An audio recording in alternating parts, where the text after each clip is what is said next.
Estamos en la sesión especial del taller Proyecto Publicidad, dedicada al profesor Ramón Cid, que nos hablará del republicanismo hoy en día. Y para mí es una gran satisfacción pues tener a este profesor que nos acompaña hoy, que es uno de los expertos en republicanismo, en las raíces históricas del republicanismo, y que además es una persona a mí, en la que hemos compartido congresos, hemos compartido diferentes aventuras académicas, y por tanto, pues hoy es un día pues muy especial, y pues el tema del republicanismo un poco después de la ponencia liberal comunitarista, pues hubo una moda sobre el republicanismo y actualmente están viendo nuevas guías, nuevos temas sobre el republicanismo, y es un tema de profunda actualidad y nos congratula tener hoy con nosotros a uno de los expertos de España sobre este tema. Y agradeciéndole su presencia y su ponencia, pues le doy la palabra. De acuerdo, pues. Bien, buenas tardes. Lo primero que tengo que decir que evidentemente es un auténtico placer para mí estar en este taller sobre pluralismo cultural y minoría, un taller que ya es un clásico, ¿no? Después de tantos años de funcionamiento y porque en el que he podido ver que se han tratado temas de tanto interés y porque han pasado ponentes realmente interesantes. Así que es una satisfacción, un orgullo, y quiero darle las gracias a Óscar por invitarme a participar en el mismo. Óscar, que como él mismo acaba de decir, bueno, ya es más que un compañero, ¿no? Hemos participado en multitud de proyectos conjuntos de todo tipo. Y espero no, es que seguiremos haciéndolo, seguiremos compartiendo actividades académicas, siempre muy interesantes. Y quiero invitar también saludar a todos los participantes en este taller, agradecerles el que estén ahí y tanto los que están ahora como los que vean esta grabación más adelante. Y espero que resulte de interés pues lo que vamos a decir aquí. Desde el punto de vista metodológico, como ya ha comentado Óscar, la idea es que yo primero haga una intervención, que luego haya un debate. De todas formas, si se me permite, que introduzca una pequeña modificación, es que si a lo largo de una intervención alguien quiere intervenir o alguien quiere hacer una pregunta, un comentario, quiere decir algo al hilo de lo que estoy diciendo, por mi parte no habría ningún problema. Simplemente no pasa nada si yo estoy hablando y alguien quiere intervenir al hilo de algo que acabo de decir. Simplemente es lo que si alguien quisiera hacerlo, que lo diga, que no levante la mano ni ponga nada en el... Porque es que yo estoy combinando las dos cosas. Estoy combinando la pantalla con también, pues tengo aquí unas notas de lo que tengo que decir. Mucho voy a hablar y mi cabeza no va para tanto, para tenerlo todo. Entonces, tengo las dos pantallas, entonces a lo mejor no veo el comentario. Simplemente intervenir de viva voz, yo lo escucho y así creo que es más ágil, ¿no? Bien, mi intervención tengo previsto que mi intención es que tenga dos partes. Esperemos que dé tiempo a las dos partes.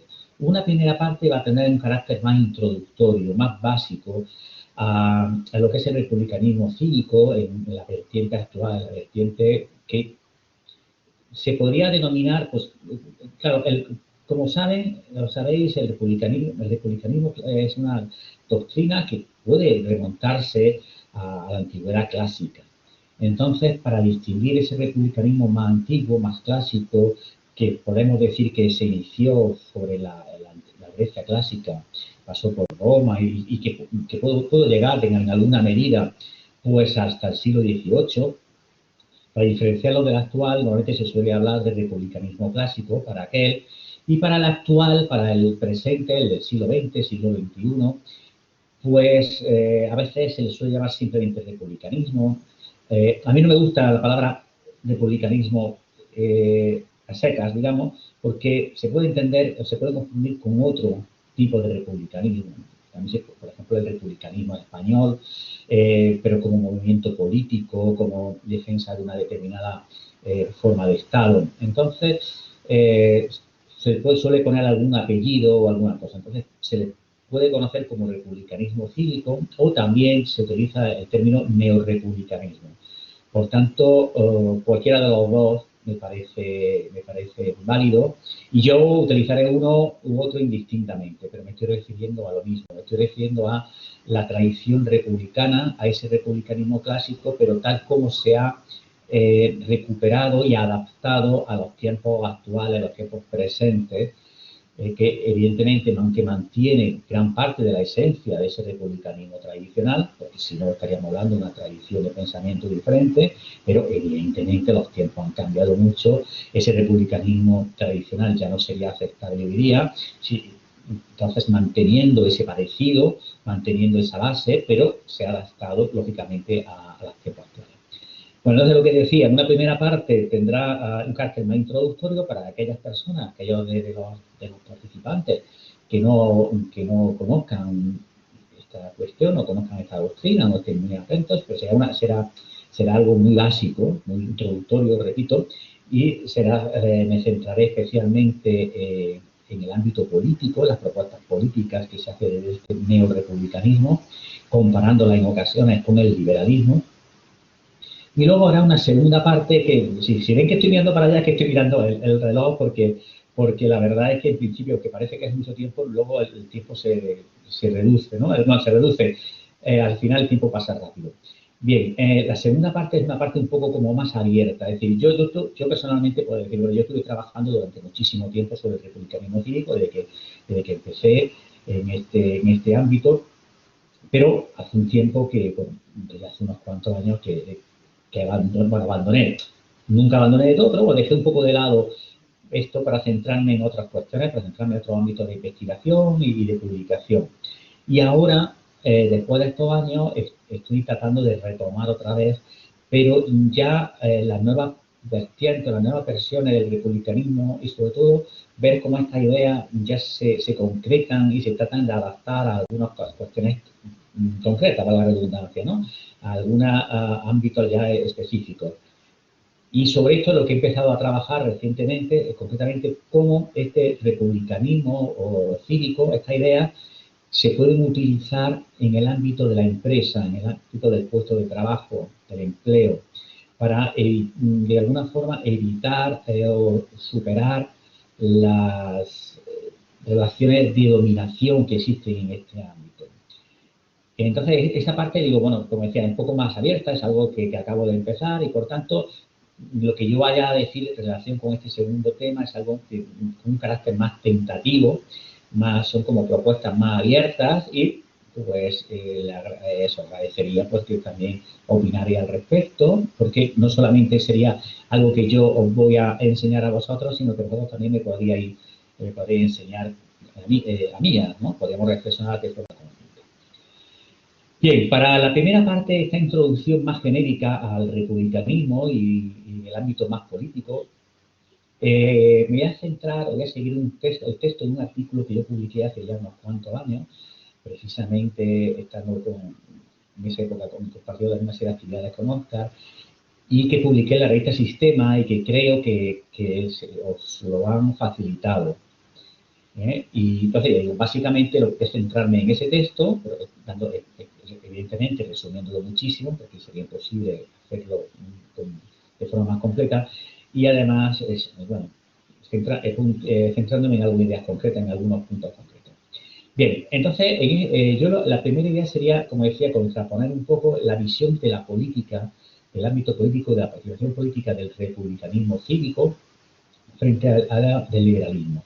Pero quiero observar, como hago en el texto, y aquellos de vosotros que si luego este tema les interesa y quieran leer ese texto, que lo digo hoy mismo, que aunque es muy frecuente contraponer republicanismo y liberalismo, y a veces se quiere convertir en compartimentos estancos, es decir, en el mundo académico hay veces en las que se quieren compartimentalizar mucho las cosas. Esto es el liberalismo, esto es el conservadurismo, esto es el socialismo, esto es el republicanismo, y no siempre es así, no se puede, las doctrinas no se pueden compartimentalizar tanto, no se pueden dividir tanto, no se pueden encasillar tanto, sino que hay puntos, nexos de unión entre una y otra, y hay elementos que pueden pertenecer a una o pueden pertenecer a otra. Y entonces, a efectos, yo lo hago en el texto y lo voy a hacer ahora, a efectos expositivos, pues sí que a veces distingo entre liberalismo y republicanismo. Pero teniendo en cuenta esto, teniendo en cuenta que hay puntos de unión, hay puntos de tangencia entre ellos, y que de hecho seguramente la versión del republicanismo quizás que esté más desarrollada en nuestros días, y seguramente yo creo que sería la única aceptable socialmente de nuestros días, sería una versión del republicanismo que no sería completamente diferenciada al liberalismo, sino que se puede entender como un desarrollo o un complemento al liberalismo. De hecho, hay quienes hablan de republicanismo liberal o de liberalismo republicano. Por tanto, repito que aunque tienen esos puntos, es decir, que son doctrinas hasta cierto punto compatibles, complementarias. Y de hecho, el republicanismo actual, el republicanismo cívico, ha asumido algunos de los elementos más clásicos, más típicos del liberalismo, como pueden ser, por ejemplo, los derechos individuales, y al revés, también el liberalismo en su momento acogió, transformándolo, es cierto, pero acogió algunos de los elementos más tradicionales del republicanismo clásico, como puede ser la división de poderes.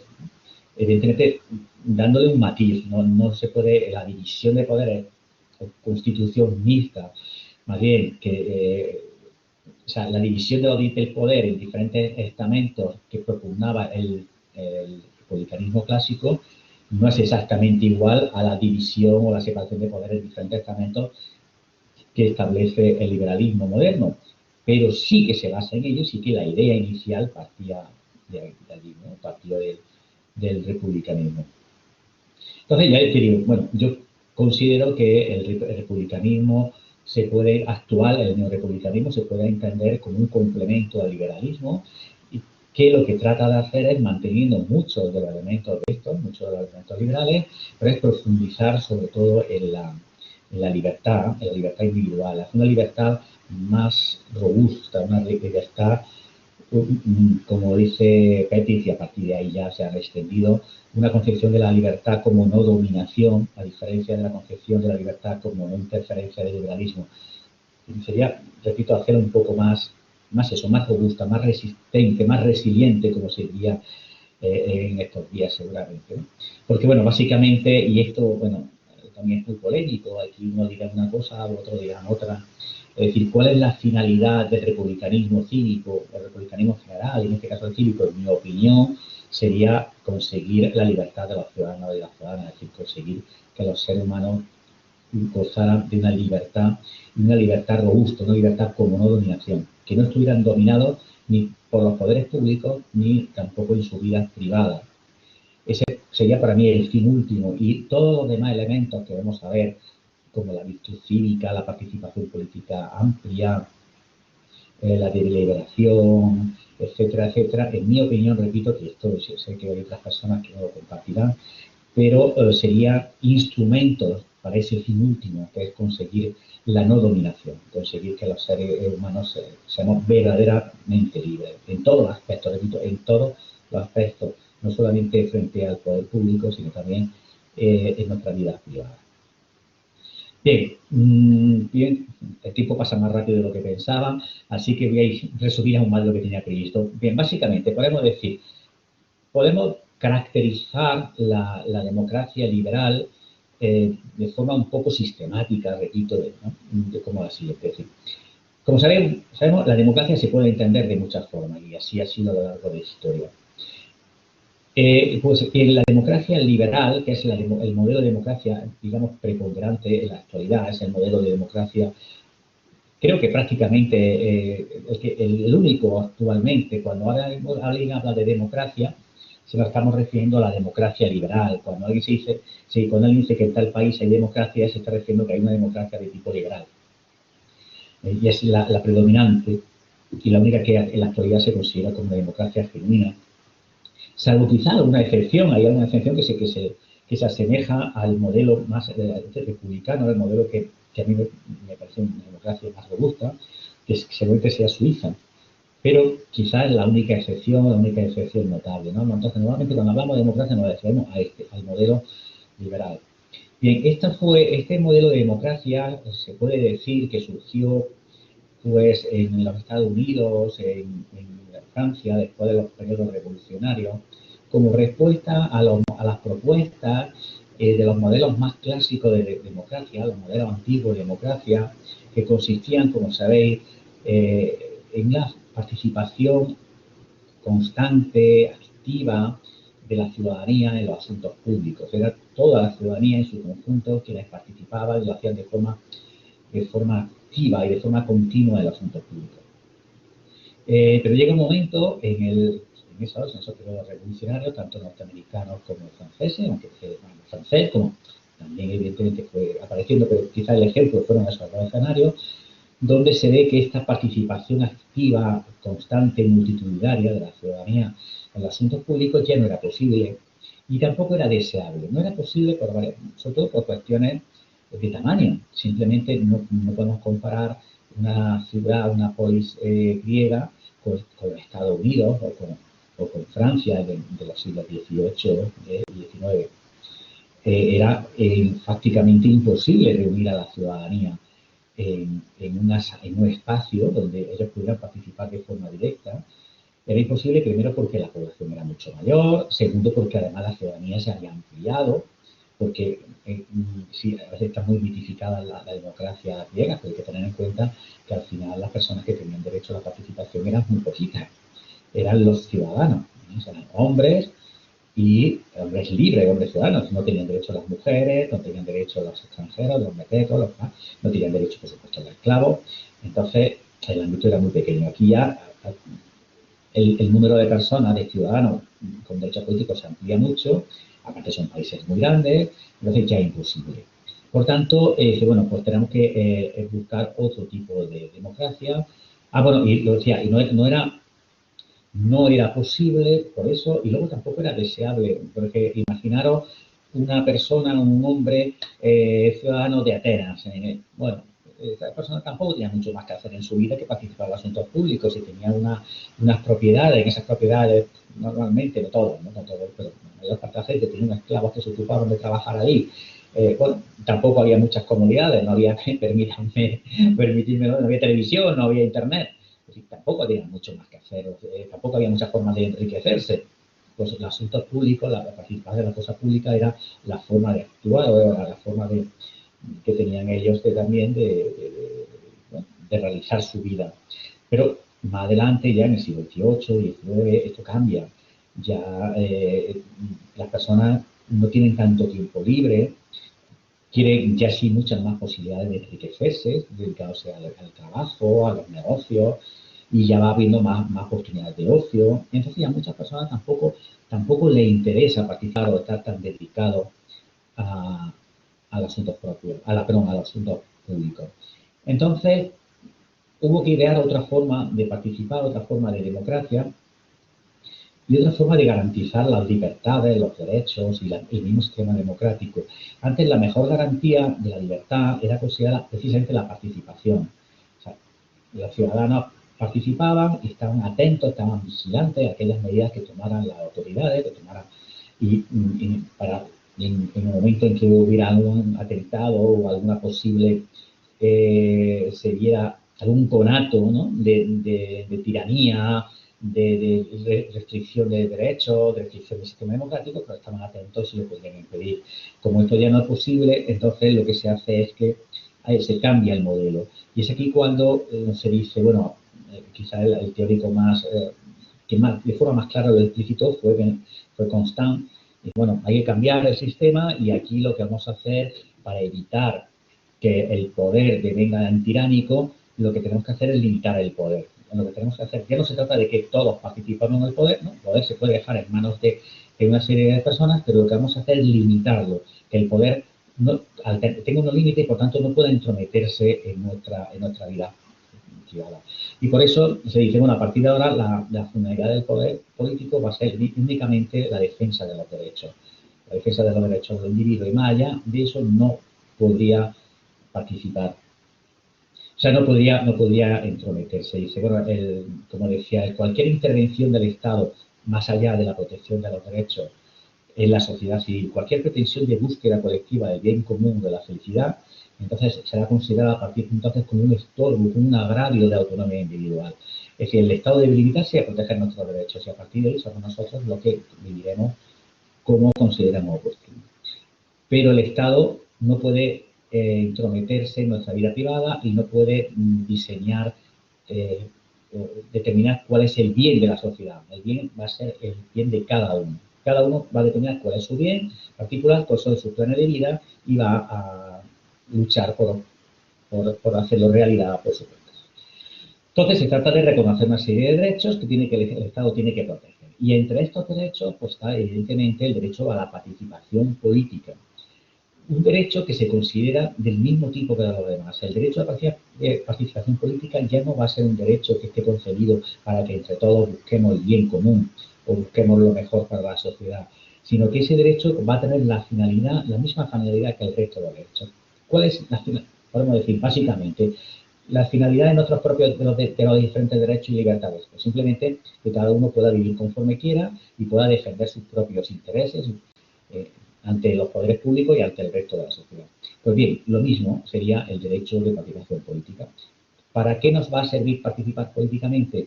Pues para buscar el bien de todos, no, para buscar nuestro propio bien. Para, de alguna forma, influir en los dirigentes para tratar de que la actuación de estos dirigentes de los poderes públicos se encamine hacia la promoción de mi propio interés. Yo no voto al partido político o al candidato o la candidata que considere que va a defender el bien de la comunidad o que va a defender el bien común o la idea de bien común. No, yo voto a aquel partido político que va a defender mis intereses. Digo que me da igual lo que pase con el resto de la sociedad, sí, pero que yo sé que si va a gobernar tal fuerza política, mi bien personal va a ir mejor, se va a estar más protegido independientemente de lo que pase con el resto de las personas. Entonces, los derechos políticos siguen derechos como cualquiera otro, encaminados a la satisfacción de los intereses personales. Ahora bien, en este sistema político liberal, y repito, todo lo que estoy diciendo de forma muy sistemática, efectos positivos, efectos, digamos, incluso docentes, todo esto tendría sus matices, ¿no? Lógicamente. Pero básicamente podríamos decirlo así. Entonces, el ciudadano, la función del ciudadano es, en el ámbito político es prácticamente votar. Simplemente, el ciudadano se considera prácticamente un elector y poco más, no va más allá. Entonces, al final, ¿en qué consistiría el sistema político?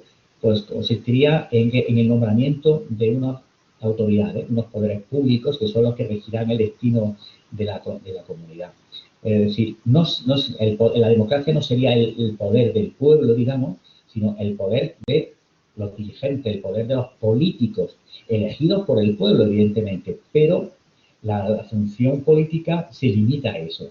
Es por eso, por ejemplo, como seguramente habréis escuchado la famosa frase de Rousseau cuando se habla en relación a la democracia inglesa, ¿no? Los ingleses estaban orgullosos de su sistema democrático, ellos decían que los ingleses frente a los franceses de su época eran libres porque votaban y Rousseau les decía algo así como, dice, no, eso no es cierto, es decir, los ciudadanos ingleses son libres una vez cada 4 años, en el momento en que van a votar.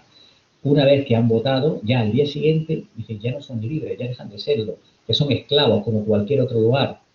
Es decir, porque una vez que han elegido a sus dirigentes, ya vuelven a ser dominados por ellos y están sometidos a ellos hasta que pasan otros 4 años y pueden volver a votar. Evidentemente eso es un poco excesivo, pero esa sería esa contradicción que habría de ello. Pero es cierto que normalmente, bueno, pues en el ámbito liberal, el sistema político se reduce prácticamente a esto, ¿no? A votar cada 4 años y una vez que hemos votado, los políticos tienen ya un periodo en el que pueden actuar con una gran discrecionalidad. No tienen ya que someterse a las opiniones del electorado, o a las opiniones, y ni siquiera tienen por qué representar directamente o defender realmente los intereses de los ciudadanos. Nadie lo obliga a ello. Lo único que les obliga es que los políticos quieren ganar elecciones. Los políticos, sea cual sea, su objetivo es seguir estando ahí. Si los gobernantes quieren seguir gobernando todo el tiempo que sea posible. Y para ello tienen que ganar elecciones. Y para ganar las elecciones tienen que, de alguna manera, defender los intereses de la mayor parte de la población, porque si no, lógicamente, pues las siguientes elecciones no serían elegidos. Pero sería prácticamente el único límite que tienen, aparte de, por supuesto, el respeto a los derechos fundamentales y la separación de poderes, ¿no?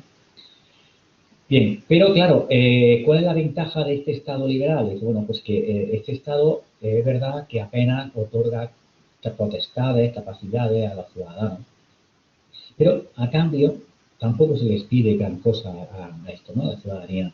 Y por eso es un modelo de democracia, un sistema que ha tenido cierto éxito, o no, cierto éxito, no, perdón, muchísimo éxito. Es el, como decía antes, es el imperante en nuestros días. Porque en el ámbito político no le da mucho poder a los ciudadanos, pero bueno, tampoco les pide mucho a los ciudadanos, les deja vivir su vida.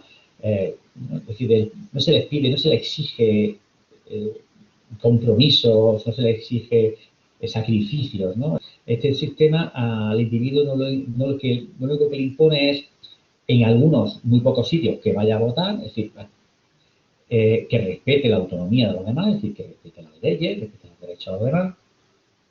Y bueno, pues que pague impuestos para la conservación del Estado y del sistema. Y eso sí, en caso de guerra, pues que vaya su defensa, ¿no? Que defienda al Estado, defienda al país. Pero poco más. No entra en otras exigencias. Y esto sería así porque para los liberales, pues la mejor sociedad es esta, es la que minimiza la interferencia, la demanda pública, es aquella en la que los individuos pues tienen el mínimo de obligaciones. Y como se ha dicho, bueno, pues de esta manera la democracia liberal economiza virtud, porque por un lado la garantía de los derechos ya no va a depender del compromiso cívico, de la vigilancia de la ciudadanía, de la participación, de que los ciudadanos se involucren directamente en la defensa de las libertades, porque para eso va a contar con otros instrumentos, como son pues, el mecanismo de la separación de poderes, especialmente el poder judicial. Y por otro lado, porque la ciudadanía no tiene que asumir el costo, digamos, en tiempo y en esfuerzo de la vida pública, sino que, bueno, se va a desentender de ella porque la va a dejar en manos de unos profesionales, como son los políticos, que además son retribuidos por ello. Hay una especie de separación de la labor, ¿no? Por tanto, es una forma de vida para la ciudadanía pues muy cómoda. Yo nombro a estas personas que se ocupen de todo, y yo estoy tranquilo porque a mí no me van a mi libertad, etcétera, no me van a afectar porque para eso están los mecanismos institucionales. Sin embargo, del republicanismo cívico, del republicanismo, se les hace una serie de críticas a este modelo de democracia. Por ejemplo, una de ellas es que dicen ellos, bueno, es que el sistema liberal de democracia liberal es como una especie de mercado. Un mercado en el que, bueno, los partidos políticos son agentes, bueno, que ofrecen sus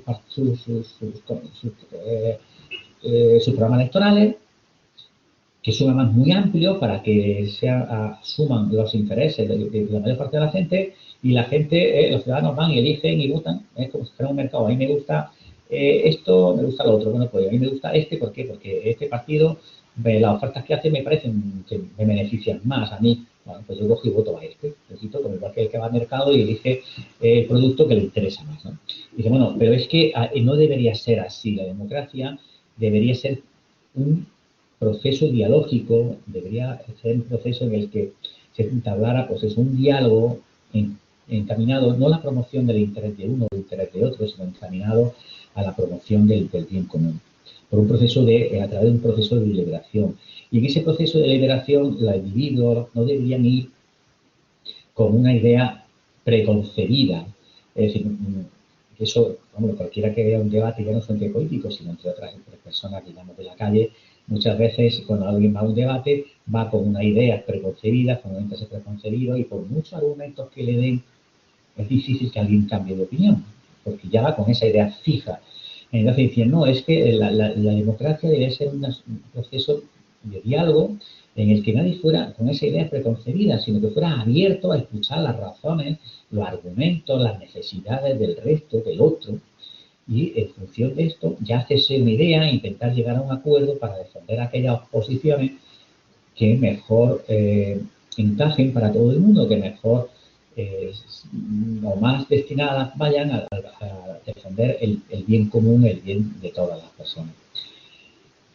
O incluso tú puedes ir con tu propia idea, lógicamente, todo el mundo tiene su idea, pero a lo largo del debate puedes escuchar otros argumentos que te hagan ver que tu idea está equivocadas y puedes acoger otra idea y puedes cambiar, ¿no? Y eso sería un poco una de las propuestas, ¿no?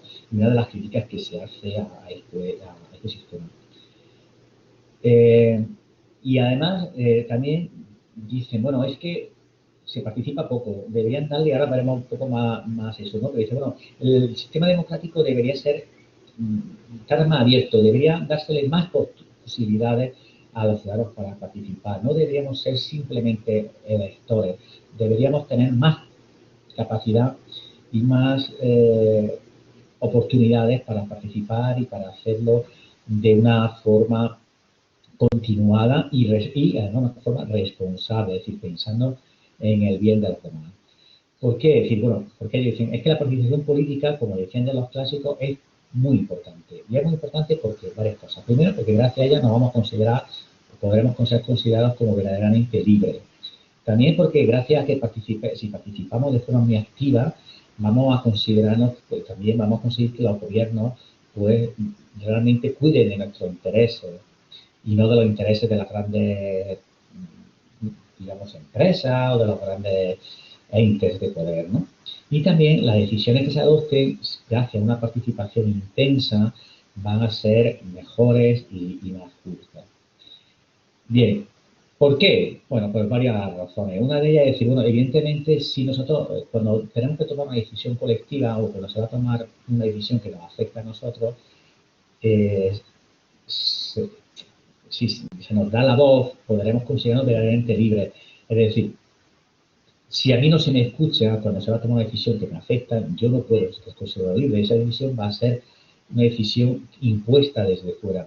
Entonces, los individuos debemos involucrarnos, se nos debe dar la oportunidad a que participemos en las decisiones colectivas, decisiones que nos van a afectar a nosotros mismos. Aunque luego haya que recurrir a una votación y el argumento que yo tenga o las propuestas que yo haga sean derrotadas porque sean minoritarias. Bueno, evidentemente no puede ser de otra forma. Lo ideal es llegar a consenso y eso es lo que trata de hacer el republicanismo cívico, intentar llegar al mayor número posible de consensos, pero no siempre es posible. Hay veces que tu opinión va a ser derrotada, pero al menos se te ha dado la oportunidad de participar, se te ha dado la oportunidad de hacer oír tu argumento y de convencer al resto de los participantes y tener esa influencia, al menos lo has podido hacer. Bueno, ya más no se puede, evidentemente, si no sería imposible cualquier sistema democrático, pero por lo menos has tenido esa oportunidad y te puedes considerar libre en el sentido de que se te ha escuchado, de que tu voz se te ha oído. Eso es lo que llaman en inglés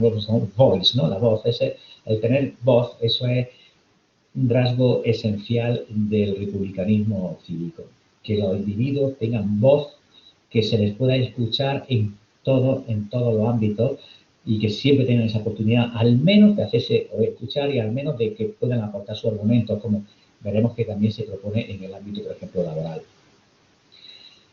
Bien, entonces, otro beneficio, otro de los motivos por los que la participación política extensa e intensa es importante, es que evidentemente así, si estamos atentos a lo que hacen los gobernantes, es más probable que ellos se vean forzados a respetar nuestra idea y nuestros intereses, ¿no?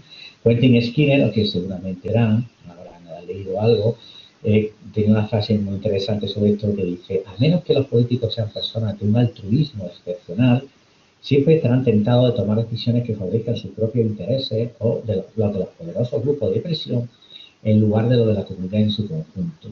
Por tanto, es muy importante que estemos atentos a la actuación de los poderes públicos a todos los niveles y estemos vigilantes a que las decisiones que tomen sean decisiones que de verdad beneficien al conjunto de la ciudadanía, beneficien a la población en general y no sean pues decisiones que beneficien tal compañía eléctrica o a tal banco o a tal grupo de presión, ¿no? Sino que esos intereses sean los intereses comunes. Y si no es así, pues que luego los castiguemos en todos los ámbitos que podamos, los castiguemos a través de las elecciones, votando a otra fuerza política, a través de manifestaciones o a través de cualquier otro instrumento que se otorgue. Y luego además, la tercera gran ventaja de una participación política así abierta, racional, es que las leyes y las decisiones que se tomen serán mejores y más justas y por tanto la sociedad será mejor y más justa. ¿Por qué? Pues porque si participamos en ese proceso deliberativo pero con la mente abierta, o si vamos pensando, no, esto es mi interés, esto es lo que yo quiero y no me salgo de ahí, no. Pero si vamos con la mente un poco abierta, pensando en el bien común, esto nos va a hacer entender, escuchar las opiniones, las razones, las necesidades de los demás. Y esto nos puede hacer, digamos, como se diría ahora, pues tener empatía hacia esas otras personas, ceder en algún aspecto y llegar a tomar decisiones que afecten a todos y que sean más justas para la ciudadanía en conjunto, ¿no? Ahí se contempla siempre, por ejemplo, el experimento aquel de los presupuestos participativos, ¿no? Como Porto Alegre y otros lugares, donde se ha visto que hay muchos casos, hay otros que no, pero muchos casos en los que digan, bueno, vamos a ver, se juntan la ciudadanía, las personas de una ciudad, y dice, bueno, pues yo creo que en mi barrio la arreglen tal, a la hora de hacer los presupuestos tal, pero se juntan con ciudadanos de otros barrios y ven, oye, si yo estoy luchando porque me arreglen tal farola, pero es que en el otro sitio es que no, las calles están asfaltadas, y dice, bueno, vamos a cambiar, creo que es verdad que tienen prioridad aquellas personas que tienen una situación aún peor de la mía que la mía. ¿Y eso cómo se consigue? Por ejemplo, es decir, renuncio un poco a mi idea con la que yo iba, al interés con el que yo venía, renuncio porque a la luz del debate, escuchando a otras personas, viendo otras realidades, veo que hay otras cuestiones prioritarias o hay otras cuestiones que pueden beneficiar más a todo el mundo. Y entonces estoy dispuesto a cambiar. Por tanto, las normas, las leyes y la sociedad, pues se entiende del republicanismo cívico que esto será, que la sociedad será mejor.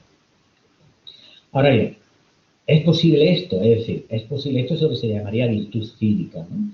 Virtud cívica sería, bueno, varias cosas, pero en este contexto sería la capacidad que tendría una persona, o la disposición más que la capacidad que tendría una persona para participar de forma activa en los asuntos públicos y para hacerlo de forma desinteresada, hasta cierto punto. Como seres humanos, todos queremos evidentemente que nuestros intereses también se vean reflejados y se vean defendidos. Es decir, aquí no, el republicanismo cívico no trata de hacer santos, ¿eh? Se trata simplemente de que las personas se conciencien y hagan un pequeño esfuerzo, ¿no? Entonces, si dice, bueno, pero es posible esto, es posible esta virtud cívica, es posible que los ciudadanos quieran involucrarse de forma más consciente, primero de forma dedicar más tiempo y luego hacerlo de forma más consciente de los asuntos públicos. Pues para muchos no es posible, para muchos no es así, nunca, los ciudadanos no están dispuestos a ello.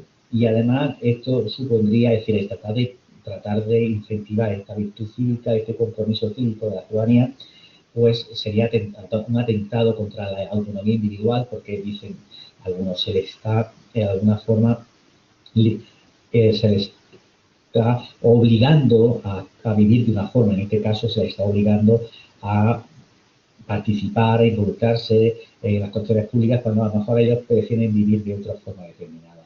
Sin embargo, esto se dice, bueno, no necesariamente es así, porque lo único que se pide del republicanismo cívico es eso, un poquito más de tiempo y que piense un poco más en el bien común, en el bien de todos.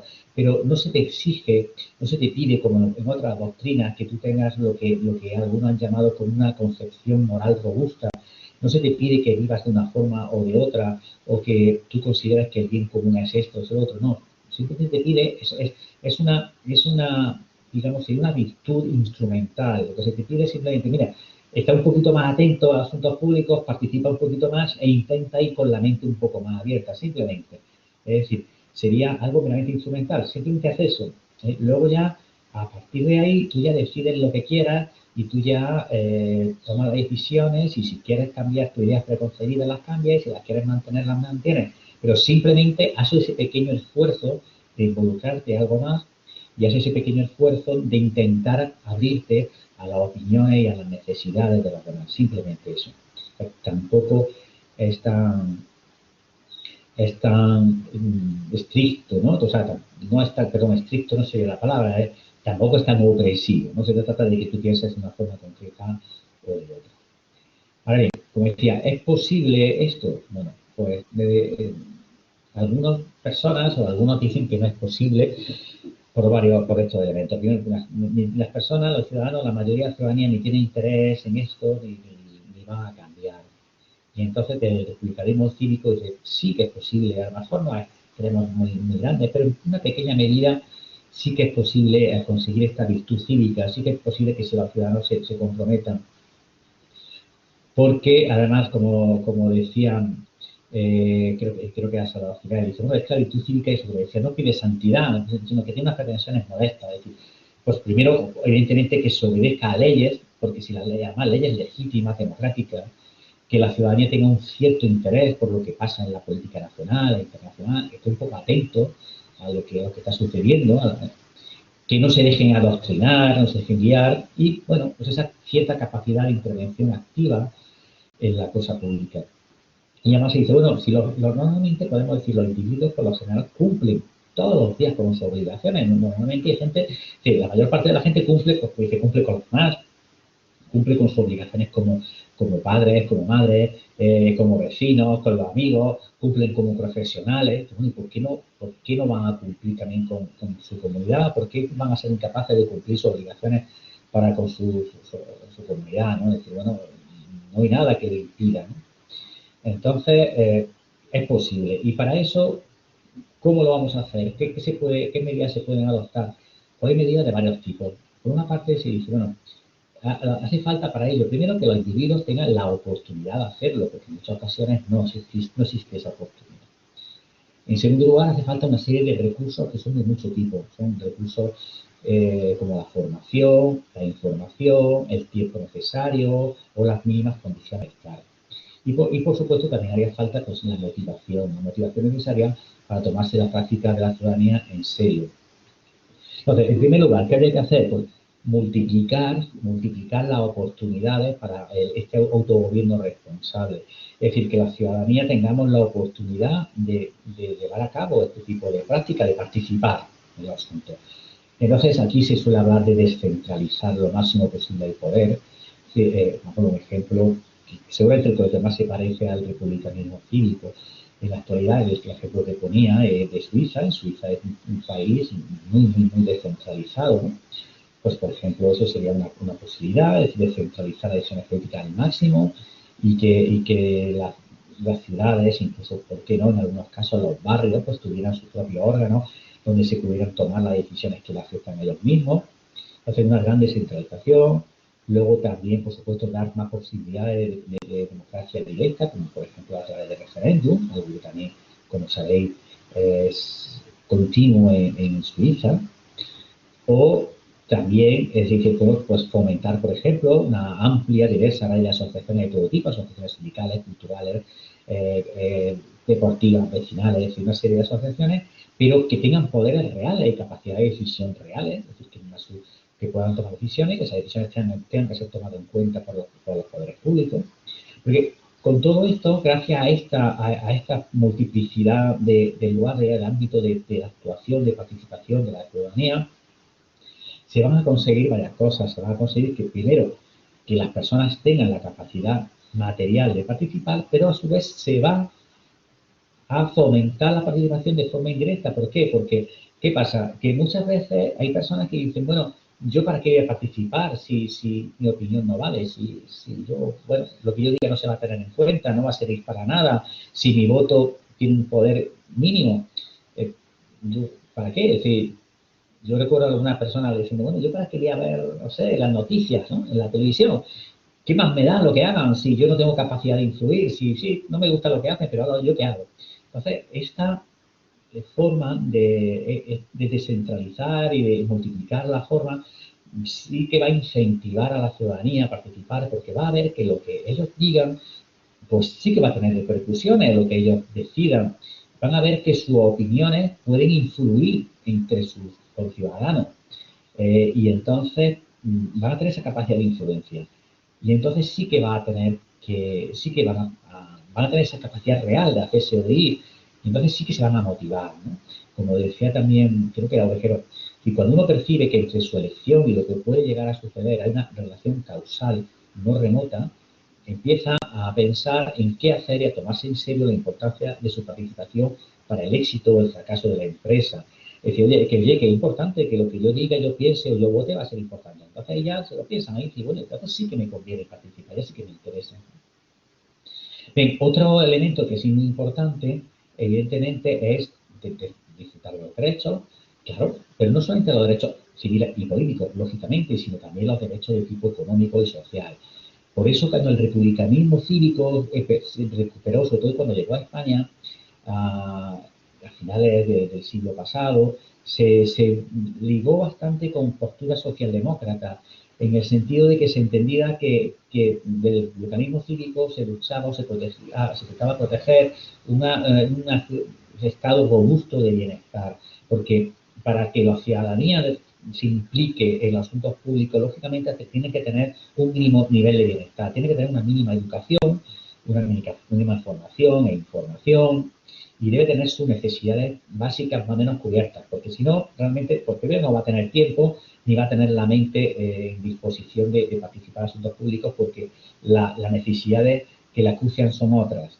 Segundo, porque va a haber, pero en segundo lugar, porque van a ver que no van a ser completamente libres, sino que a veces van a tener que entrar en relaciones de clientelismo, en relaciones clientelares, y a veces van a tener que defender argumentos o defender o incluso tomar decisiones o votar ideas con las que ellos no están de acuerdo, que no comparten, pero que se ven, pero al ser dependientes de otras personas, esa dependencia le va a tener que llevar en ocasiones a tener que defender aquello que a aquellas personas de las que dependen, pues de alguna forma les pueden obligar a llevar, ¿no? A llevar a ese foro público.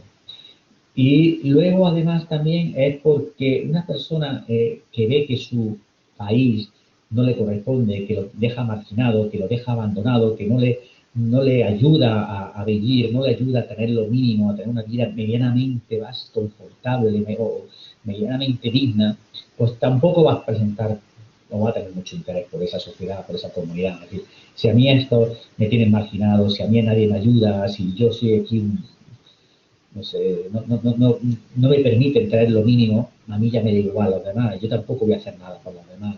Yo voy a ir a lo mío, voy a buscarme lo mío, intentar salir de esta situación por mí mismo y me da igual el bien común, me da igual mi vecino, me da igual todo. Por tanto, es necesario ese nivel de bienestar mínimo para que las personas puedan involucrarse en el asunto público. Pero además de estos recursos y estas oportunidades, hace falta también algún tipo de incentivación, algún tipo de motivación. Para ello, por ejemplo, siempre desde el republicanismo siempre se ha prestado especial atención a la educación. La educación necesaria en dos aspectos. Es necesaria una educación en el sentido de que se te dé la formación necesaria para que seas capaz de llegar a ese foro público, de llegar a ese proceso de diálogo con una formación necesaria para entender lo que se está hablando, pero también esta formación debería inculcar un poco este espíritu cívico, hacer a la ciudadanía concienciar de la necesidad de involucrarse y de la necesidad de prestar atención y de ser un ciudadano comprometido, ¿no? Una ciudadana comprometida, ¿no? Esto es algo que también ha formado parte siempre de esta tradición. Y luego también se ha motivado o se ha incentivado el patriotismo, pero no el patriotismo en el sentido del nacionalismo, sino en el sentido del famoso patriotismo constitucional, que, como dije también en unas muy célebres palabras de Dolph Sternberg, decía lo siguiente, decía, la patria es la república que nos constituye, la patria es la constitución que nos da vida, la patria es la libertad, la auténtica libertad de que gozamos nosotros mismos, de que gozamos cuando nosotros mismos la defendemos, la usamos y la conservamos. Es decir, patriotismo en el sentido siguiente, es mi patria, mi nación, no, nación no, es la patria, mi Estado, mi república, en el sentido republicano de la palabra, la que me hace ser libre y la que me hace tener un nivel de vida adecuado. Por lo tanto, yo tengo que responder a mi patria o a mi república, porque es gracias a ella por la que yo tengo estas libertades y este nivel de vida. Y aunque sea de forma egoísta, no solamente ya como agradecimiento o como altruismo pensando en el resto de la ciudadanía, sino que aunque sea de forma egoísta, es que si este sistema, si es que la patria, la democracia, se hunde, si es que fracasa, también voy a fracasar yo, también voy a perder lo que tengo. Entonces, aunque sea simplemente por egoísmo, tengo que defender, tengo que apoyar, tengo que involucrarme en el bienestar de mi patria. Como se dice también, que los ciudadanos se sentirán identificados con su comunidad y estarán dispuestos a asumir su responsabilidad de buen grado siempre que la comunidad, a su vez, pues también les ayude. Claro, hace falta, es una cuestión de ida y vuelta, como decía antes, si a mí la patria, la comunidad, la politeia, la república, como lo queramos llamar, no me responde, entonces yo tampoco le voy a responder. Por tanto, ya acabando esta primera parte, era muy breve, porque yo lo que es muy tarde, muy brevemente, voy a hacer una pincelada sobre otro punto, en 5 minutitos. Es decir, se puede decir como, en fin, los ciudadanos respetan a su república si ésta les responde, ¿no? Pero entonces, como vemos, el republicanismo exige mucho, seguramente mucho más que el liberalismo a la ciudadanía, pero también le aporta mucho más. Le aporta mucho más porque le va a garantizar una libertad mucho más robusta y porque además les va a dar una situación de bienestar y se van a poder considerar verdaderamente ciudadanos, verdaderamente miembros de esa comunidad. Bien, entonces, en 5 minutos, simplemente quería, de modo tentativo, quería ver, comentaros, pues, un poco estas ideas básicas, pero ahora aplicadas, y repito, de forma tentativa, es algo que en lo que estoy empezando ahora, pero bueno, a ver qué os parece al mundo del trabajo, al ámbito laboral.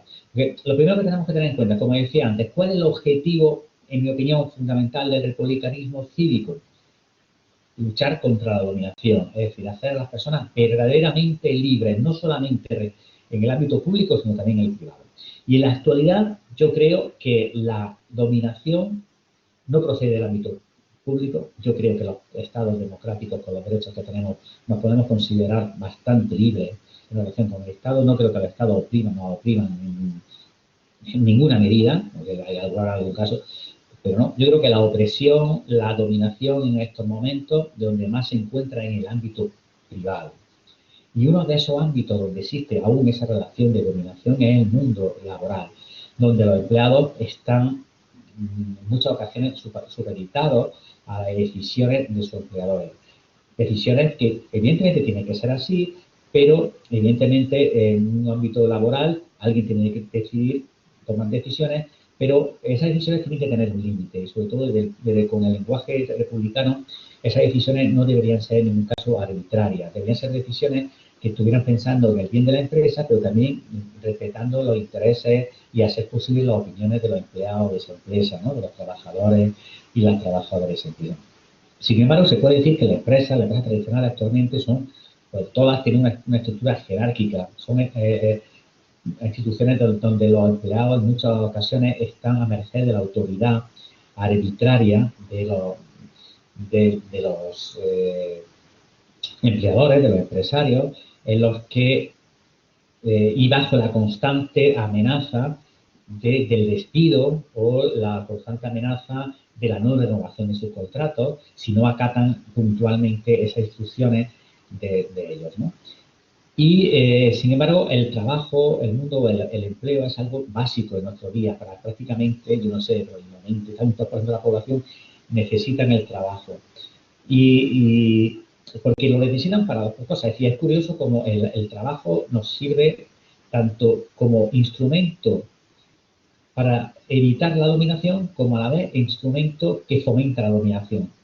Nos sirve como instrumento para evitar la dominación en el sentido de que sin trabajo no tendríamos ingresos. Si no tuviéramos ingresos, entonces ya sí que nos podríamos considerar que seríamos dependientes de otras personas en todos los aspectos de nuestra vida y entonces estaríamos en una situación de dominación por parte de muchas otras personas.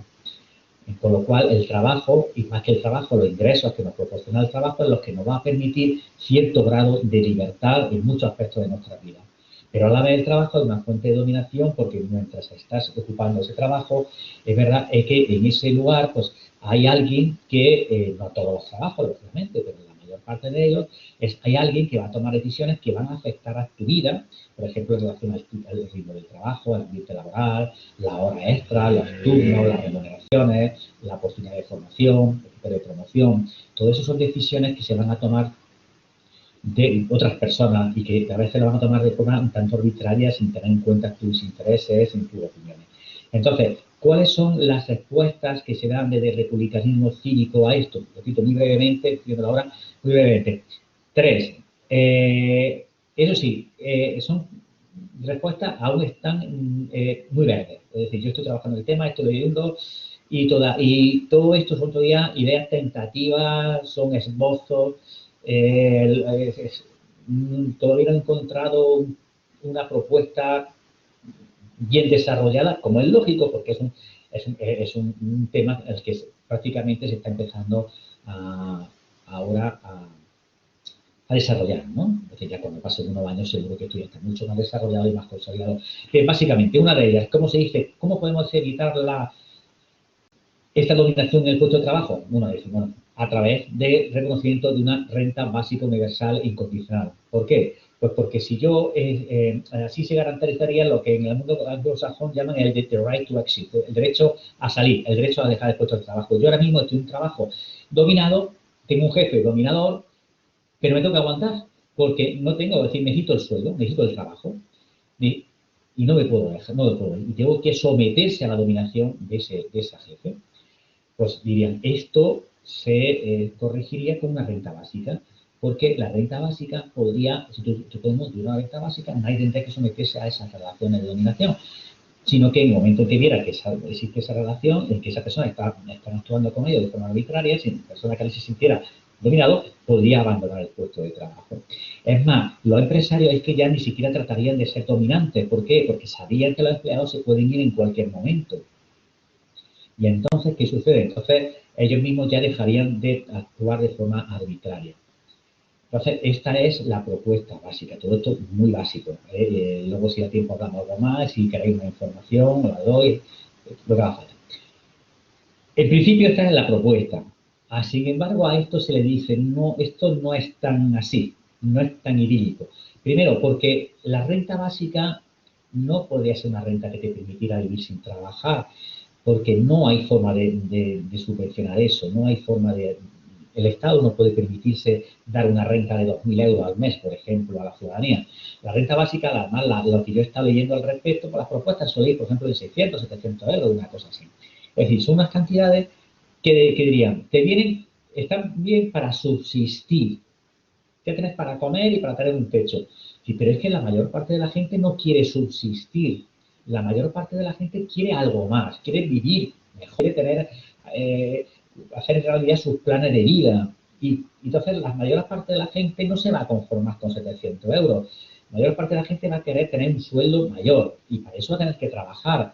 Entonces, dice, bueno, sí, a ti tú te puedes abandonar un trabajo y te puedes ir a otro, pero ¿quién nos garantiza que ese otro trabajo no vaya a ser también dominante? Es decir, que no vaya a haber esa otra relación de dominación. Lo más seguro es que haya otra dominación. Con lo cual, con la renta básica te va a permitir, bueno, que dejes un trabajo, resistir unos meses hasta que encuentre otro, pero no te va a hacer escapar de la dominación, porque en el otro puesto que vaya, muy posiblemente también va a estar dominado.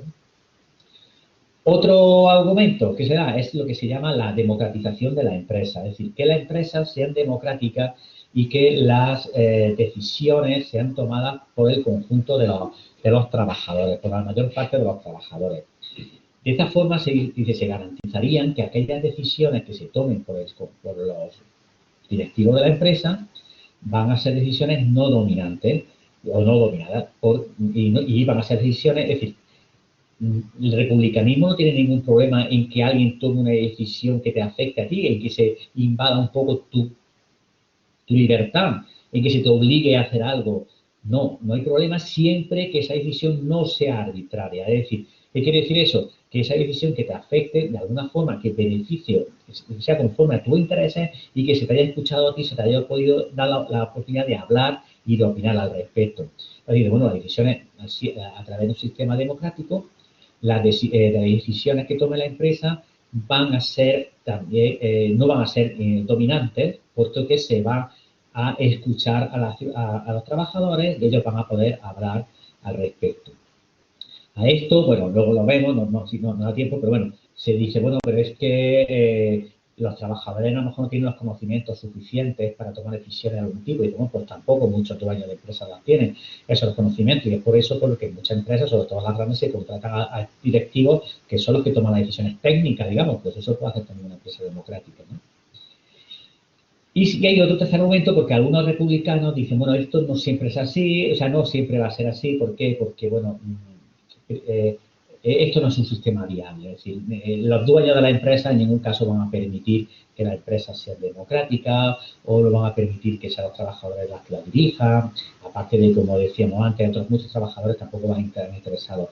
Y entonces lo que proponen es algo intermedio, es lo que se puede llamar la empresa republicana, o lo que llaman en el ámbito anglosajón de workplace republicanism, que es dos tipos de medidas. Uno, que se intente regular jurídicamente por ley, que el derecho laboral se amplíe e intente regular el máximo posible las relaciones laborales, de modo que dejen el mínimo margen posible a la discrecionalidad y, por tanto, al peligro de discrecionalidad por parte de los empresarios, es decir, que prácticamente todo lo que se pueda esté regulado por ley o en el contrato de trabajo. Por tanto, repito, los vacíos son los mínimos, por tanto, la posibilidad de arbitrariedad es la mínima.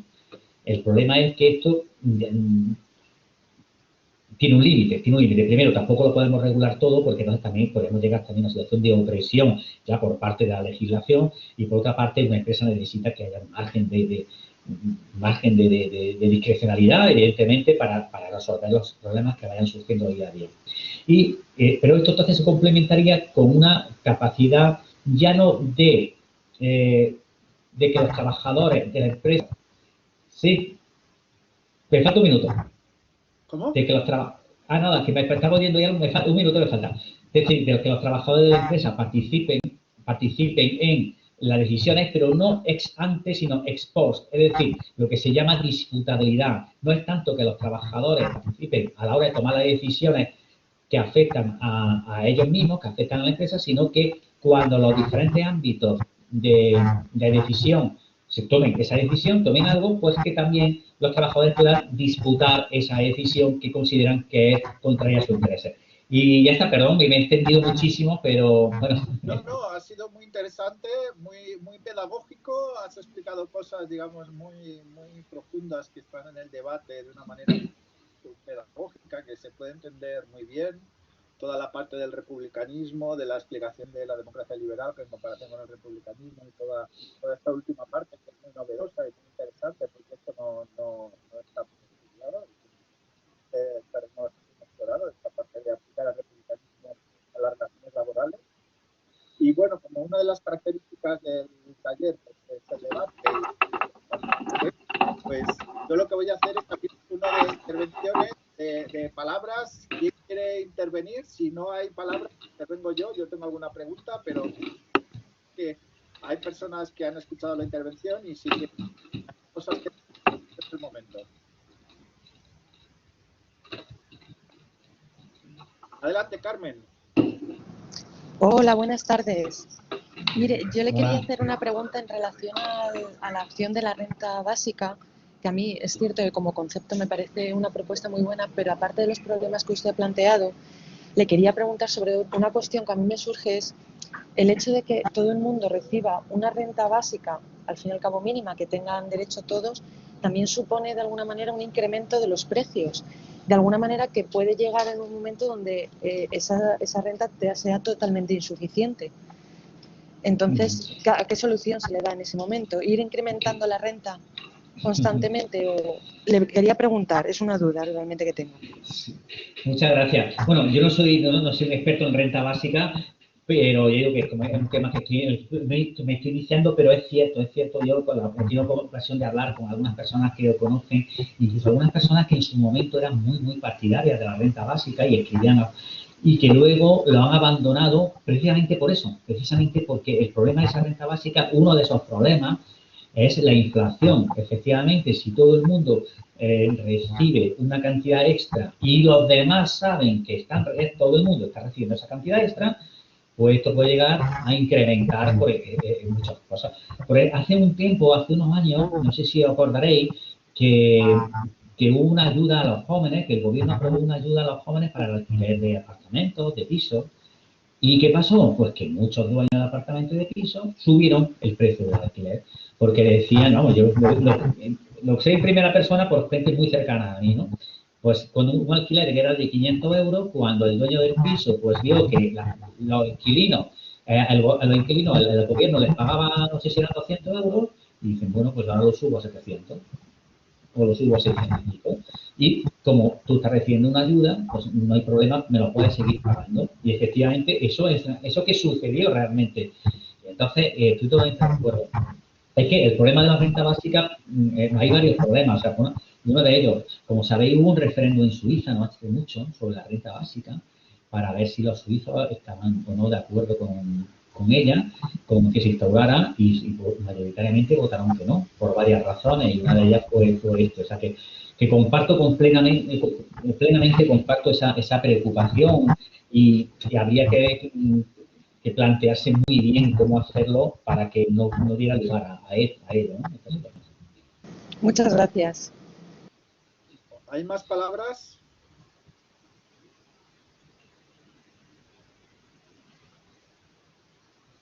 Yo tengo tres puntos. El primero es, bueno, los tres son un clásico, ¿eh? O sea, y lo hemos hablado en contextos formales. ¿Me escucháis? Regular, yo regular de nuevo. Yo es que he mejorado las conferencias de sonido y se supone que ahora se tiene que escuchar bien. Es que se va y viene, se escucha bien y de pronto empieza a escucharse mal, de pronto no se escucha bien, pero bueno, voy a cambiarme de auriculares a ver si el problema es mío. Como dirían, estos son los problemas del directo. Pero bueno, intenta, sí, Óscar, intentar escuchar. Tenía un problema de preferencias de sonido, que tenía el sonido bajo y no se oía bien, pero ahora se supone que el micrófono... Ahora se oye muy bien, cuando te acercas se oye bastante bien. Vale. Mira, a ver, te cuento, son tres cosas que hemos hablado formal e informalmente, informalmente muchas veces. Pero bueno, como esto queda grabado y se puede tener que ver el debate. El primero es, por un lado, has insistido en que el republicanismo, el concepto clave es la libertad. Pero has mencionado que es la libertad como no dominación. Entonces, el clásico, es decir, pero a la vez el Estado republicano, según algunos, es un Estado perfeccionista y entonces no sigue la visión de la libertad como no interferencia. Es decir, el republicanismo supone un Estado intervencionista, un Estado que tiene determinadas políticas con electores en algunas ocasiones, ¿no? Es interesante lo que ha dicho de que son vectores instrumentales las virtudes cívicas, pero bueno, o sea, ¿cómo harías compatible la libertad como no dominación con determinados enfoques de la libertad como no interferencia? Es decir, con esta visión habitual de la libertad como no interferencia. Es un clásico, ¿no? Lo que te estoy preguntando, pero...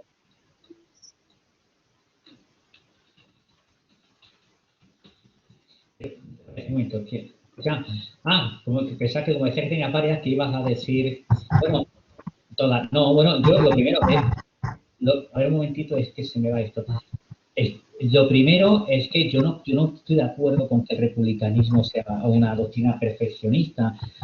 Bueno, a lo mejor alguna versión ahí por ahí, ¿no? O lo que algunos llaman el humanismo cívico, pero el republicanismo tal como yo lo entiendo y como yo estaría dispuesto a defenderlo, no sería en ningún caso perfeccionista. Es lo que comentaba yo antes.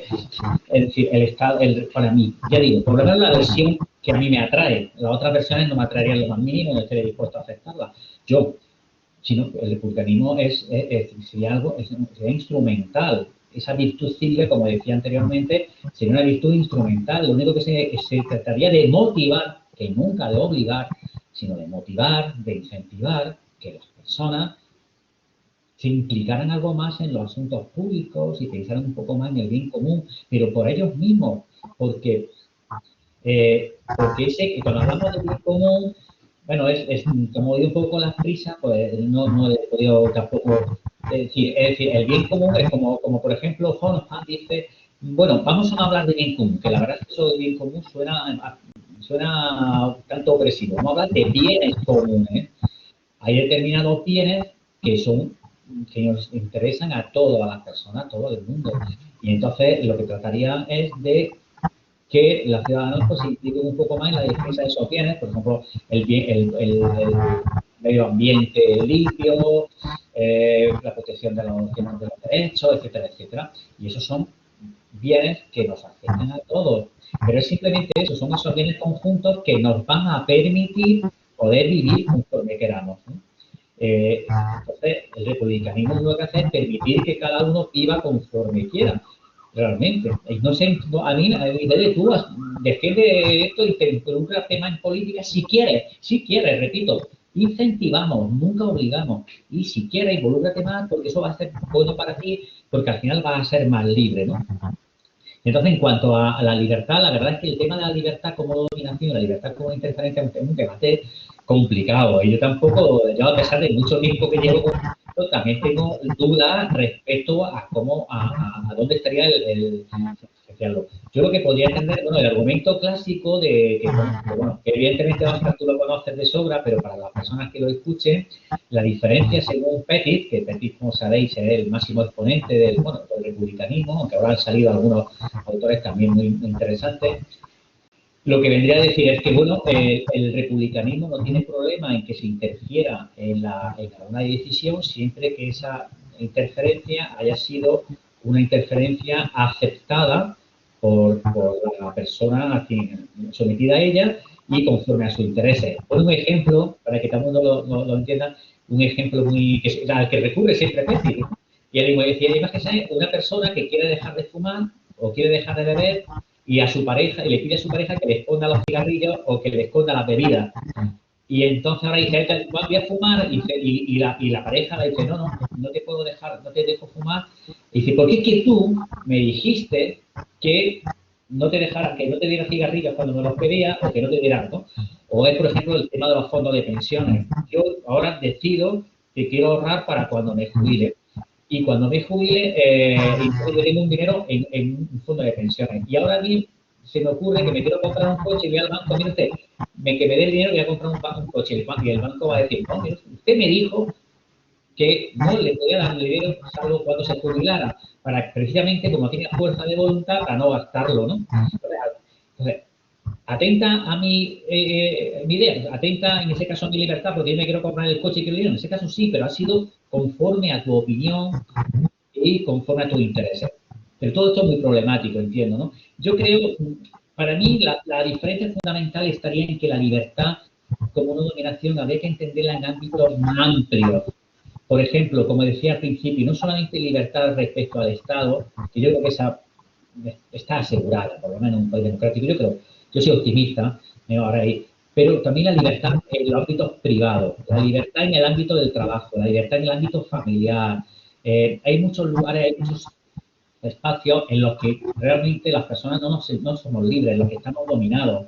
El clásico ejemplo de la mujer que está dominada por el marido, o el típico ejemplo del trabajador que está dominado por el empresario, o otros ámbitos que no se nos puedan ocurrir. Y entonces, en mi opinión, la libertad como dominación habría que entenderla en el sentido de que la libertad se pueda extender a estos otros ámbitos, se pueda hacer una libertad más robusta y seamos libres en todos los aspectos de nuestra vida, ¿no? Básicamente. El segundo punto es, que también lo hemos hablado varias veces, es el tema institucional. O sea, el republicanismo suena muy bien, es una verdad es bueno, pero creo que ¿me oyen? No, es que no se escucha casi nada, ¿eh?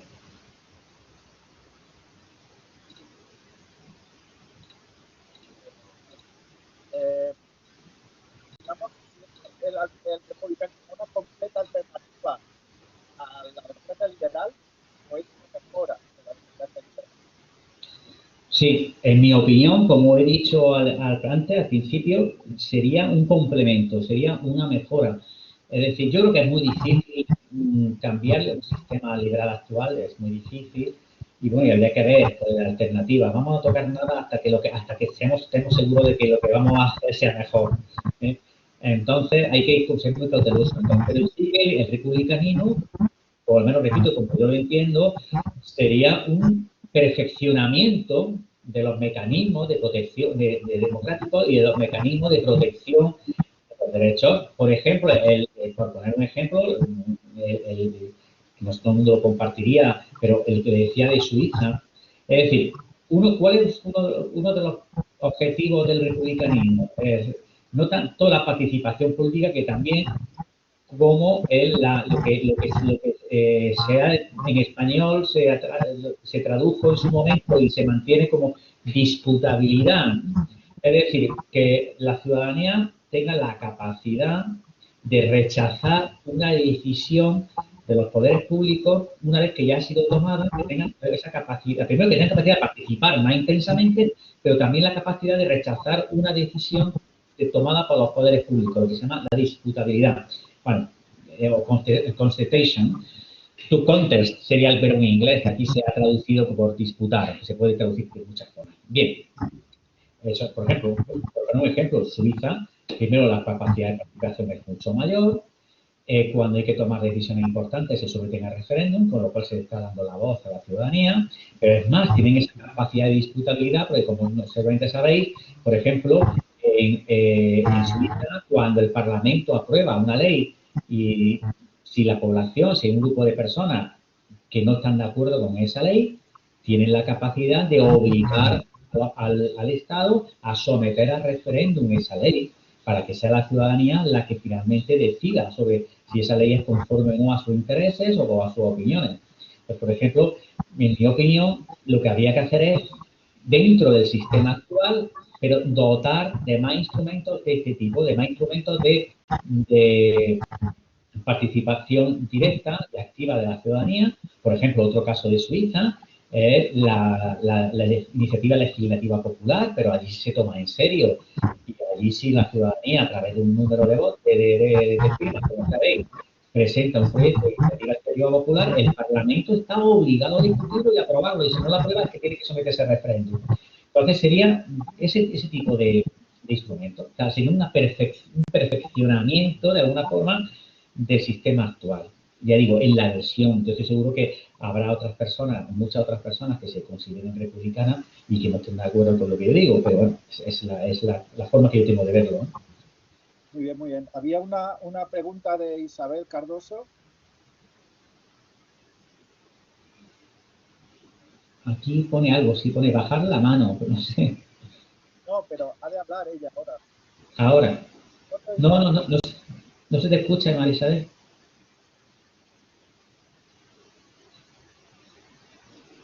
Ha de darle alta al micrófono. Sí, pero lo tiene dado, lo tiene puesto el micrófono, ¿eh?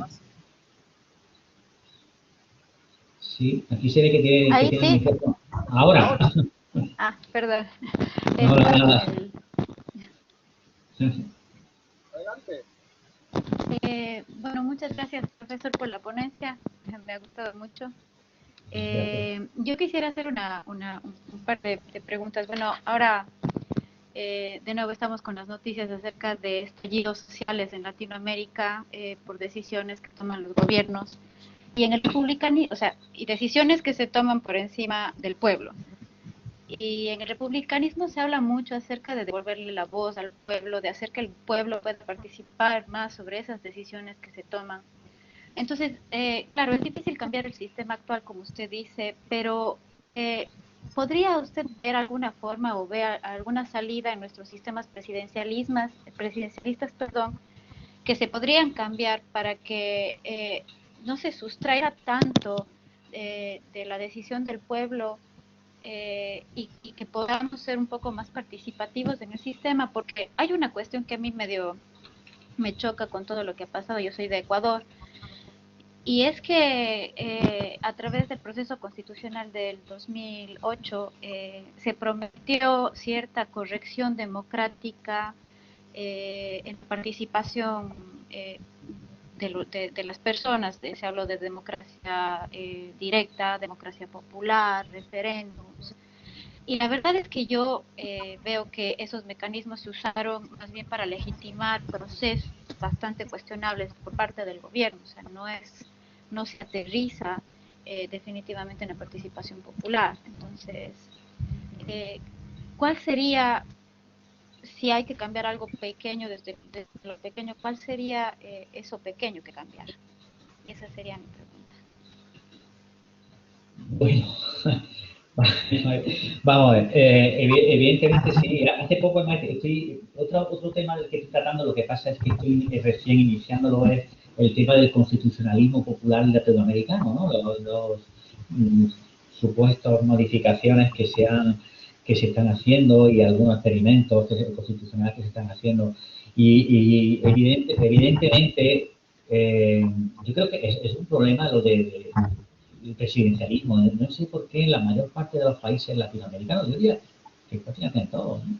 Se ha optado por sistemas presidencialistas.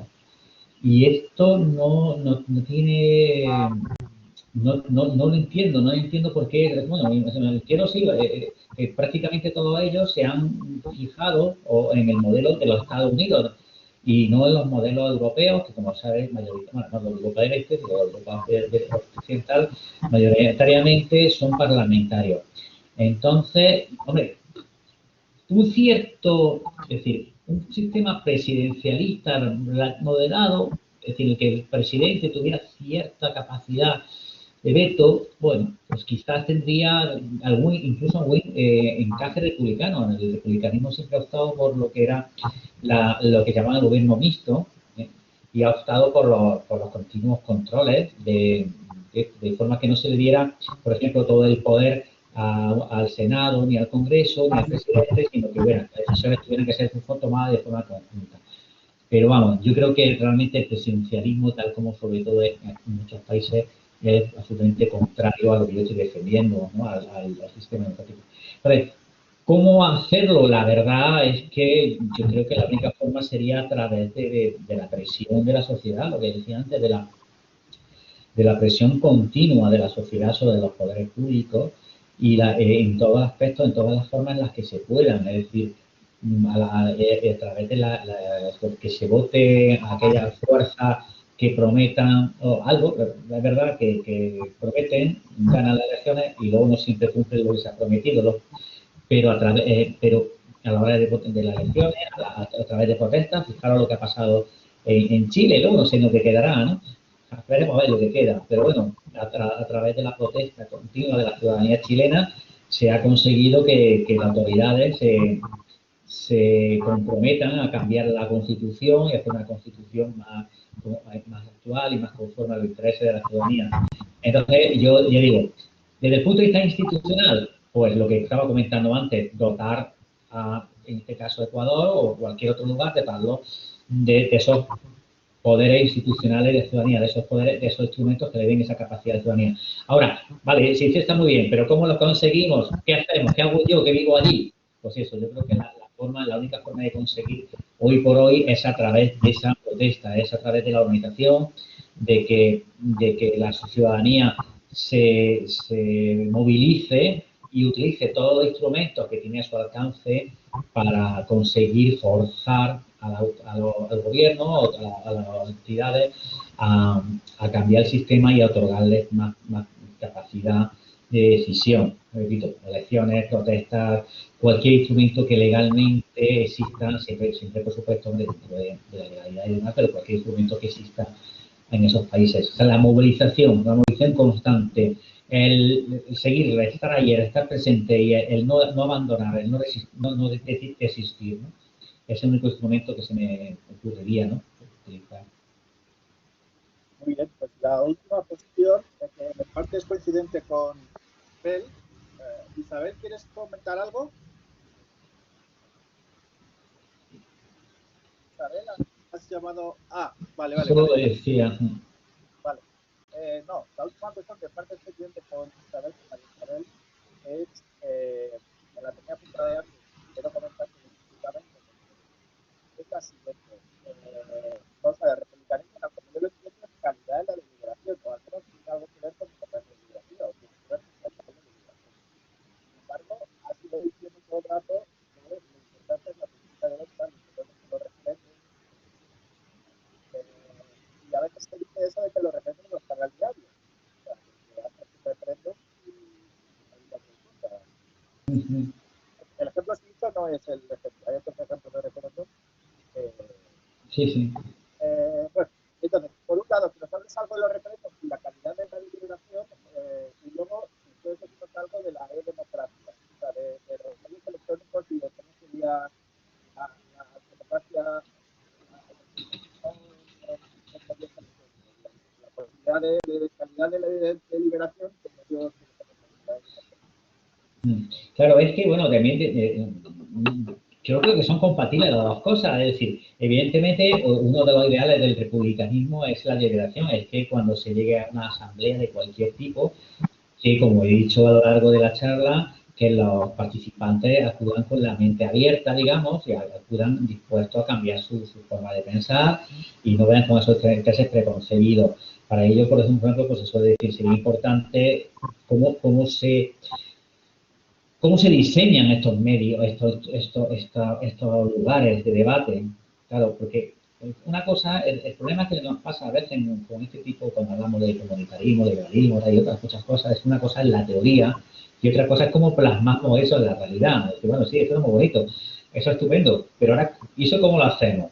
Entonces, yo habría varios, bueno, un par de cosas, diría que se me podría adelantar ahora, ¿no? Por ejemplo, una de ellas sería, también se ha dicho que los órganos de deliberación, la asamblea, el parlamento, donde se quiera delegar, que sean muy amplios, que estén representados la mayor parte de la población, todos los diferentes sectores de la población que sean posibles, ¿no? Ya en el debate sobre la Constitución norteamericana, ya algunos como los antifederalistas decían, bueno, es que en los parlamentos deberían ser como la sociedad, pero en pequeñito, ¿no? Como una maqueta, y que todos los diferentes intereses, opiniones que estén representados en los Estados Unidos o en cada uno de esos estados, estén representados también en los diferentes parlamentos estatales, ¿no? En los legislativos estatales. Pues eso sería una de las ideas. Es decir, primero, que sean parlamentos en los que todas las diferentes opiniones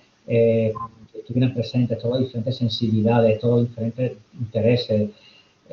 Por ejemplo, hay este límite que por una parte es muy práctico, por un lado, pero por otra parte es práctico de este sistema, ¿no? Que el 5% mínimo de los votos para poder entrar en el Parlamento. Sí, esto evita dispersión, pero eso no, yo no lo haría. Es decir, oye, que los parlamentos tienen que estar abiertos todas las posibles sensibilidades y que debería haber fuerzas políticas que representaran a todas las posibles y que, por ejemplo, tuvieran oportunidades de entrar en el Parlamento partidos muy minoritarios.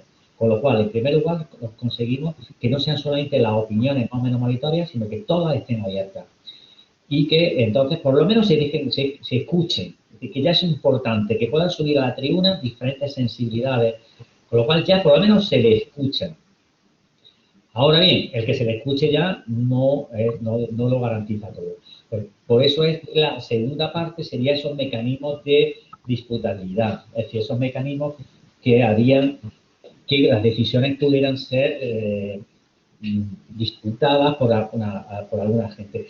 Es decir, vamos a ver, para entenderlo, en el republicanismo clásico, por ejemplo, siempre se decía, básicamente, la sociedad se dividía en dos partes, ¿no? Esto llegaban a decir, ¿no? La sociedad está compuesta de ricos y pobres, básicamente se decía. Otros decían de pueblo llano y aristocracia en el sentido intelectual de la palabra.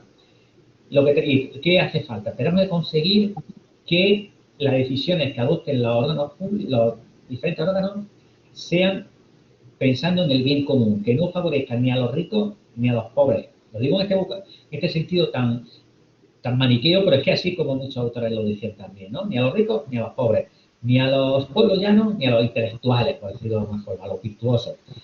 ¿Cómo lo hacemos? Pues lo hacemos dividiendo el poder en diferentes ámbitos. ¿Por qué? Es decir, lo ideal es que todos estuvieran juntos en una única cámara y entre todos se pusieron de acuerdo, tomaron aquellas decisiones que más beneficiaban a toda la sociedad. Pero como los republicanos no eran ingenuos, sabían que ese era el ideal y que había que intentar hacer eso y que las personas debían ir con ese ánimo, pero que no siempre iba a ser así, como sabían que era muy probable que los ricos tomaran decisiones en favor de los ricos y los pobres en favor de los pobres, ¿qué hacían? Pues hacer una cámara para los ricos y otra cámara para los pobres. De modo que a la hora de tomar una decisión, esa decisión tuviera que ser aceptada por ambas cámaras, por ambas asambleas. Entonces, los ricos, todo esto, repito, en ese lenguaje tan simplista, los ricos se preocuparían de que las decisiones que tomaran fueran beneficiosas para el bien común, porque si no los pobres no le iban a afectar, entonces no se iba a aprobar. Y al revés, los pobres tendrían que ya preocuparse de que las decisiones que ellos fueran a tomar ahí fueran aceptables para todos, porque si no, los ricos no le iban a tomar.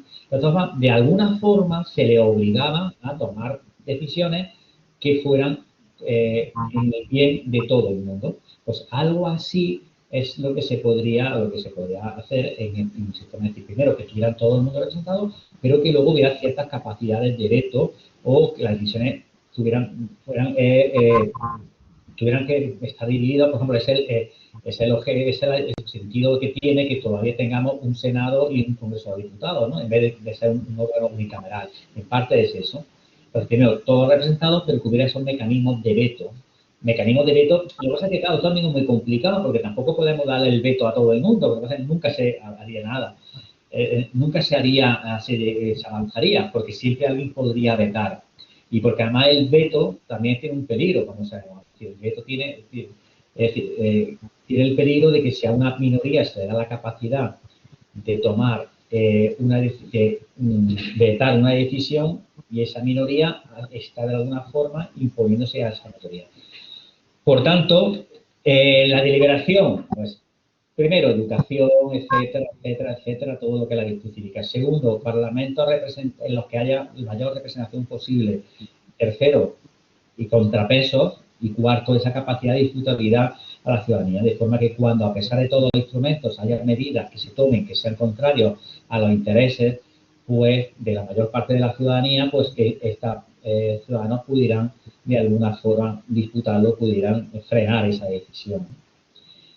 Ya sé que esto sigue siendo insuficiente, yo entiendo, pero es que si avanzamos más, es como decía, también siempre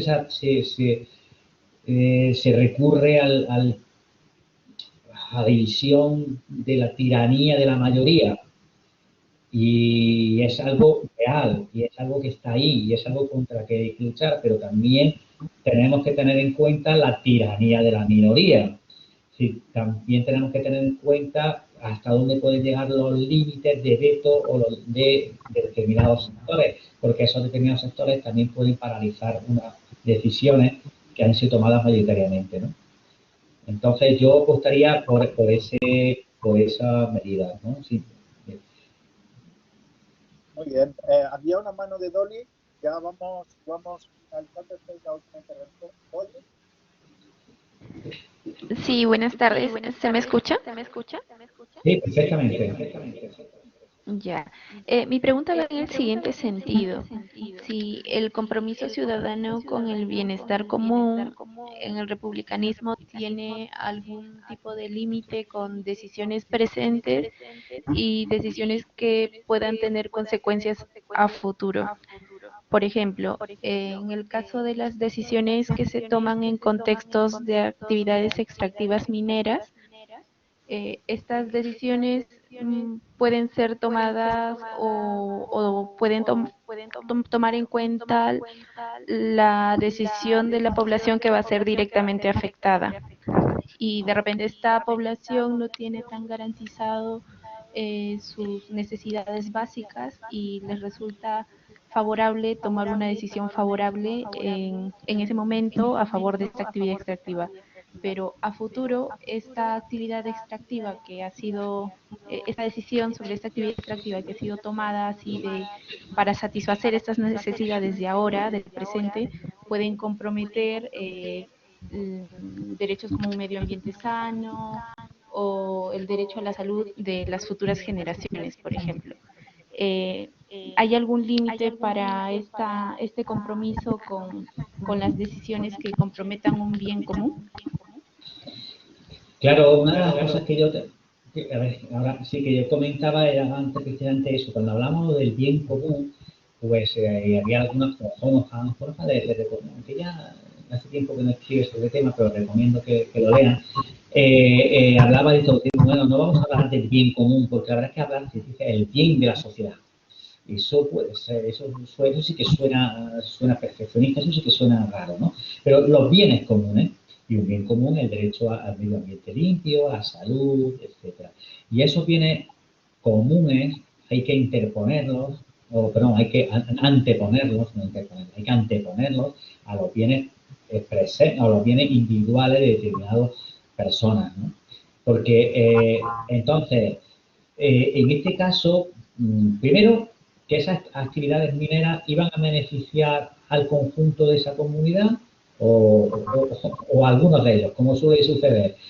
Porque decimos, cuando pasa en países, no sé, hace poco estaba viendo Guinea Ecuatorial, ahora hace tiempo descubrieron petróleo y según per cápita, Guinea Ecuatorial es uno de los países más ricos del mundo. Sin embargo, ¿qué sucede? Que la inmensa mayor parte de la población sigue estando en la misma situación de pobreza que estaba antes de descubrirse el petróleo, porque los beneficios de ese petróleo se lo llevan los de siempre, ¿no?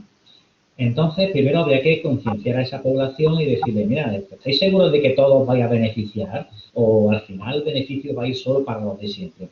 Y en segundo lugar, aunque sea así, pues lo que habría que hacer es dar otra alternativa a esta población, simplemente. Es decir, que el gobierno diga, mira, ¿por qué queréis llevar a cabo esta explotación minera sabiendo que lo perjudicial que puede ser a largo plazo para vosotros mismos, no solamente para el resto del Estado?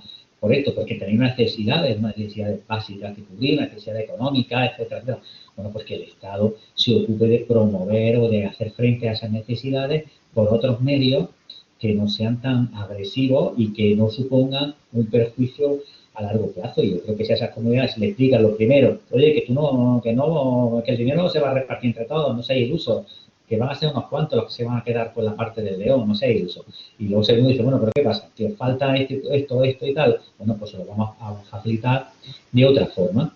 Entonces yo creo que la población no tendría ningún problema en aceptarlo, ¿no? Muy bien, pues con estas diferentes reflexiones, pues la verdad es que una sesión interesante, yo lo he disfrutado mucho y un